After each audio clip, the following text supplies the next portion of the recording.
25వ అధ్యాయము 26వ వచనాన్ని చదువుకుందాం.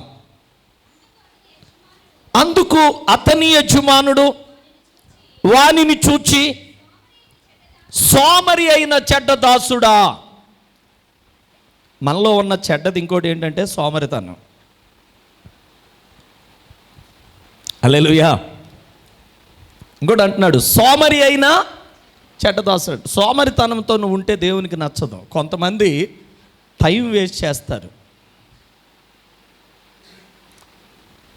లైఫ్ను వేస్ట్ చేస్తారు, వారి భవిష్యత్తునే వారు పాడు చేసుకుంటుంటారు.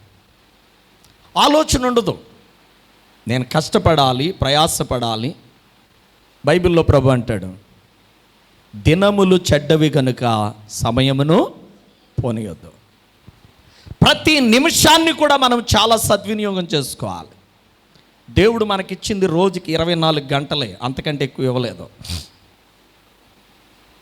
ఈ 24 గంటల్ని కూడా చాలా జాగ్రత్తగా వాడుకో. సోమరితనముతో చాలామంది నిద్ర నిద్ర నిద్ర సోమరితనం. సామెతల గ్రంథం 6వ అధ్యాయము 6వ వచనములో ప్రభు అంటున్నాడు, సోమరి చీమల యొద్దకు వెళ్ళి మీ నడతను కనిపెట్టు. చీమలు కూడా చాలా యాక్టివ్గా ఉంటాయి.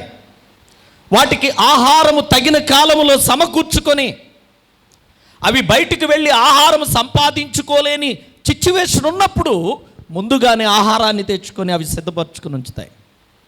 అందుకని అంటాడు